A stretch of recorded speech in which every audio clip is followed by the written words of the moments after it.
आखिरकार क्या हो गया है हमारे देश को? कभी सांप्रदायिक हिंसा, कभी जातीय हिंसा, और जातीय हिंसा इतनी बड़े पैमाने पर कि ऐसा लग रहा है जैसे कि दलित समाज पूरे महाराष्ट्र में आग लगाने को सामने आ निकला है। क्या हो रहा है आज हमारे देश में? यह है बड़ा सवाल जिसे हम सबसे दो चार होना पड़ रहा है। पूरे महाराष्ट्र में आज बंद की वापसी के बावजूद जो माहौल रहा उसने प्रदर्शित कर दिया कि दलित समाज न सिर्फ बहुत आक्रोशित है बल्कि बहुत द्रवित है। और जिस तरह से लोगों ने तोड़फोड़ की, यह प्रदर्शित करता है कि कितनी हिंसक हो सकती है इस तरह की वारदातें। आइए आपको दिखाते हैं सबसे पहले ये तस्वीरें जो आपको दहला कर रख देंगी, क्योंकि ये जातीय संग्राम है, ये जातीय युद्ध है।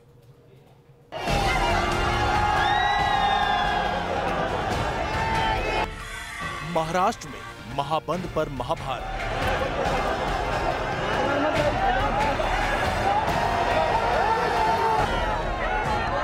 मुंबई में कई इलाकों में भारी प्रदर्शन।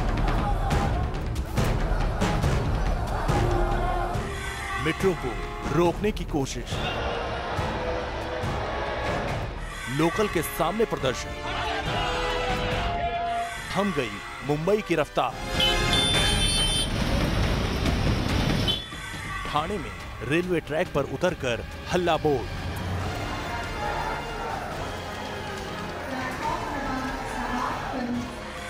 औरंगाबाद में जमकर हुआ पथराव।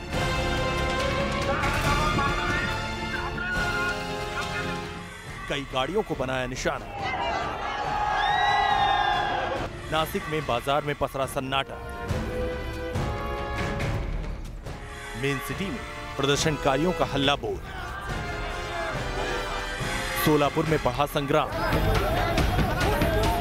महाराष्ट्र के 18 जिलों में तनाव। देखा आपने, ये हुआ है महाराष्ट्र में। आइए जरा आपको हम नक्शे के जरिए ये बताएं कि महाराष्ट्र के 18 जिले जो बंद के दौरान तमाम तरह की ज्यादतियां देख रहे थे, वो क्या क्या झेल रहे थे, और समझिए कि कितना पसरा हुआ है ये जातीय हिंसा का तनाव।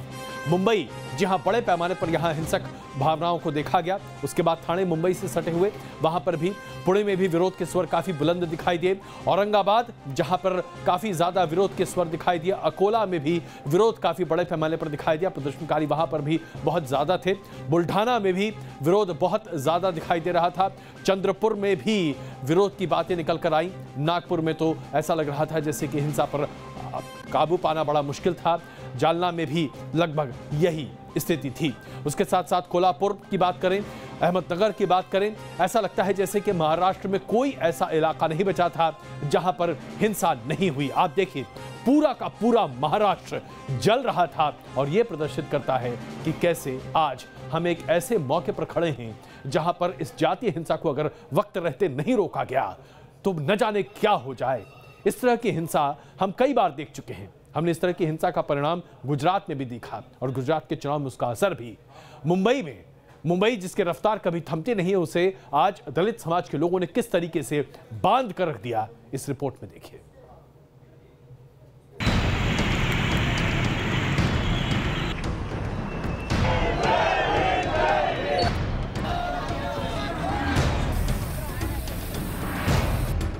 महाराष्ट्र बंद के दौरान मुंबई की सुबह का आगाज कुछ यूं हुआ।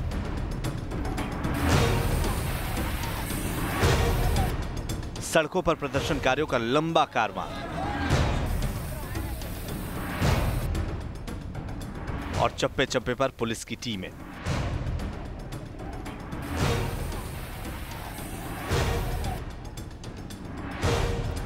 लेकिन वक्त जैसे गुजर रहा था, प्रदर्शनकारियों की आवाज और बुलंद होती चली गई।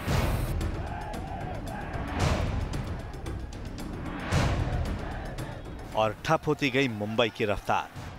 ये तस्वीरें हैं मुंबई के दहिसर की, जहां प्रदर्शनकारी भारी तादाद में मोर्चे पर उतरे। मुंबई में जो दलित संगठनों ने बंद किया था, उस बंद का असर देखने के लिए ये बस काफी है। इस बस के शीशे जो है पूरी तरह से टूटे हुए। आप देख सकते हैं कि ये बस जो है उसका जो मुख्य शीशा है वो तोड़ दिया गया है, और पूरे कांच जो है यहाँ पे बिखरे पड़े हुए। ये सॉफ्टवेयर कंपनी की बस है, और ये बस से कर्मचारी अपने कंपनी में जा रहे थे, लेकिन उसको बीच में आंदोलनकारियों ने बीच में रोका और ये बस को पूरी तरह से तोड़ दिया। बंद का ऐलान करने की वजह से प्रदर्शनकारियों ने बसें नहीं चलने दी। जिससे कामकाजी लोगों को बड़ी दिक्कतें हुई। स्कूलों को बंद रखा गया, लोकल ट्रेन्स को रोककर विरोध प्रदर्शन किया गया। काफी देर तक हार्बर रूट पर लोकल की आवाजाही पर असर पड़ा रहा। कुछ संगठनों ने मुंबई के असल्फा मेट्रो स्टेशन पर हंगामा किया। मेट्रो सेवा बाधित करने के लिए प्रदर्शनकारी स्टेशन के अंदर घुसना चाहते थे, लेकिन पुलिस ने स्टेशन के गेट बंद कर दिए। घंटों तक ये हंगामा यूं ही चलता रहा।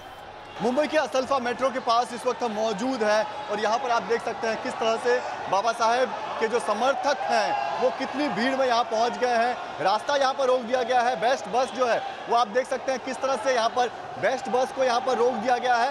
पूरा ये रोड जो है वो जाम कर दिया गया है और लोग जो है वो मेट्रो के अंदर प्रवेश करने की कोशिश कर रहे हैं, जिसे पुलिस द्वारा जो है वो रोका जा रहा है। मुंबई तक पहुंचे हिंसा के असर ने कई लोकल ट्रेनों और बसों को भी इसका शिकार बनाया। मुंबई मशहूर डब्बावाला संगठन ने भी हिंसा को देखते हुए एक दिन के लिए अपनी सेवा बंद करने का फैसला किया। कुल मिलाकर 8 घंटे के बंद से मुंबई का सिस्टम डिरेल नजर आया। महाराष्ट्र बंद वापस लेने के बाद भी सुरक्षा व्यवस्था पुख्ता की जा रही है, जिससे सूबे में शांति भंग ना हो। मुंबई से शैलेंद्र सिंह के साथ टीम न्यूज़ नेशन। जरा सोचिए, जिस मुंबई में डब्बा वालों की सर्विस उस वक्त भी बंद नहीं हुई जब मुंबई में दंगे हुए थे, लेकिन आज डब्बा वालों ने अपनी सर्विस बंद कर दी। क्या ये आपको सोचने के लिए मजबूर नहीं करता कि आखिरकार क्या हुआ? ऐसा क्या था जिसकी वजह से आज महाराष्ट्र इस जातीय संग्राम का कर्म क्षेत्र बनता दिख रहा है? दरअसल ये पूरी की पूरी बात 200 साल पुरानी है, लेकिन यहां पर दलित अस्मिता और मराठा सम्मान, ये है दो शब्द जो आपस में आज भिड़ गए हैं और इसी वजह से आज महाराष्ट्र जल रहा है। तो आइए सबसे पहले आपको समझाते हैं और विस्तृत तरीके से बताएं कि इतिहास में क्या था, किस तरह से चीजों को तोड़ मोड़ कर पेश किया गया और आज कैसे कुछ एक लोग दमनकारी नीति और दमनकारी सोच की वजह से दलित समाज को ठेस पहुंचा रहे हैं।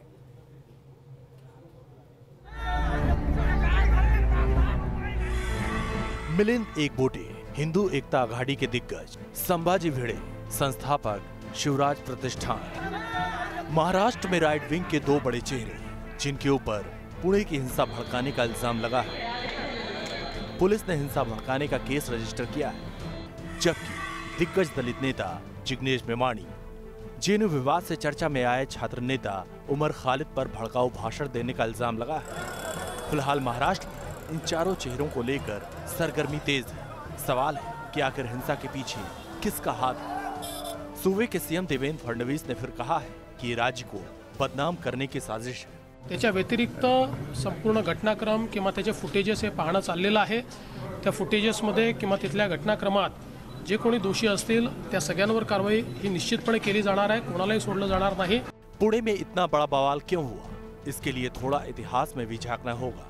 दरअसल पुणे के भीमा कोरेगांव में दलित समाज का सबसे बड़ा स्मारक जय स्तंभ है, जिसे 1 जनवरी 1818 युद्ध की याद में अंग्रेजों ने बनवाया था। हर साल जय स्तंभ पर दलित समाज शौर्य दिवस मनाता है। वहीं पुणे के शिरूर तहसील में वधु बुद्रुक गांव है, जहां छत्रपति शिवाजी के बेटे संभाजी महाराज का समाधि स्थल है। 1 जनवरी को दलितों का एक समूह भीमा कोरेगांव लड़ाई की 200वीं सालगिरह मनाने के लिए कार्यक्रम में जुटा था।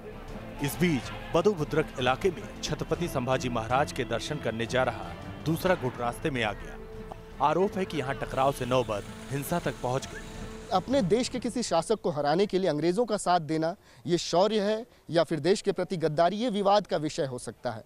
लेकिन दलित समुदाय इसे पेशवाओं से खुद के उत्पीड़न से निजात के तौर पर देखता है और इसी वजह से यहाँ पर उस शौर्य दिवस को याद करने के लिए लोग भारी संख्या में इकट्ठा होते हैं।